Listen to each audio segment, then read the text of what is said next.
एक बार ना किसी ने मुझसे पूछा कि तुम कौन हो।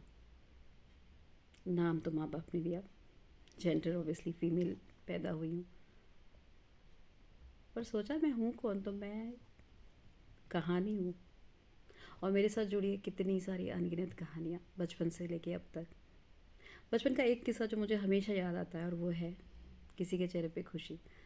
मैं शायद 7 या 8 साल की थी और मैं स्कूल जा रही थी अपने फ्रेंड के साथ में। हाँ जी, उस ज़माने में तो वॉक करके जाया करते थे स्कूल में। तो रास्ते में ना एक आदमी दिखा, बूढ़ा सा, कपड़े फटे हुए, रास्ते पे ना सबको कुछ खाने के लिए मांग रहे थे। आई स्टिल रिमेंबर, मेरी आफ्टरनून स्कूल थी, प्राइमरी में थी मैं। तो मम्मी ने अचार और पराठा दे दिया था डब्बे में। वो आदमी सबसे मांगे जा रहा था। उस रास्ते में मैं चलते हुए आ रही थी, देखते हुए। होता है ना, बच्चे होते तो हम ऑब्जर्व करते हैं ज़्यादा। तो लगा मैं क्या कर सकती हूँ, मेरे पास 2 पराठे और अचार था। तो वो डब्बा खोल के मैंने अचार और पराठा वो जो बूढ़े बाबा थे उन्हें दे दिया और फिर अपना टिफ़िन बंद किया। टिफ़िन तो दे नहीं सकती थी, मम्मी डांटती फिर कि टिफ़िन कैसे दे के आ गई। तो उन्होंने वो दे दिया, पराठा, अचार, और एक शायद गिलास था उनके पास, तो अपनी वाटर बॉटल से उन्हें पानी दे दिया। उनकी आंखों में आंसू आ गए थे। मैं समझ नहीं पा रही थी कि रो क्यों रहे। मैंने कहा बाबा खा लो ना, मैं स्कूल जाती हूँ, मुझे देर हो जाएगी। उनका वो चेहरा ना बस जहन में बस गया। और अब जब वो याद आता है ना, वो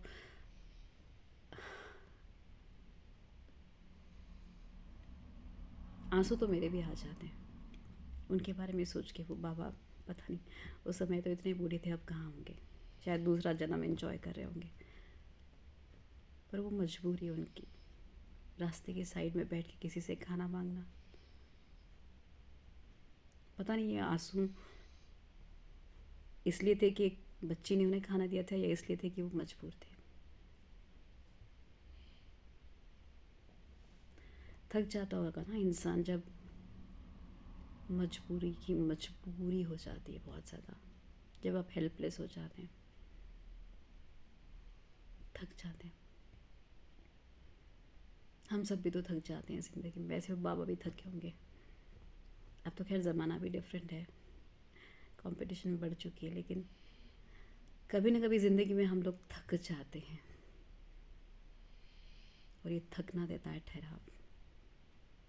और जब ऐसा ठहराव है ना, तो ऐसे कुछ किस्से कहानियाँ भी याद कर लेनी चाहिए जो हमारी ज़िंदगी का एक अहम हिस्सा होते हैं। बहुत सारे किस्से कहानियाँ होती हैं हम सबके पास में।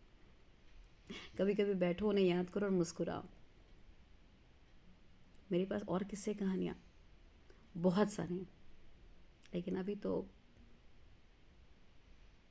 आप ही याद कर लो आपकी अपनी किस्से कहानियाँ। और आप कौन हैं?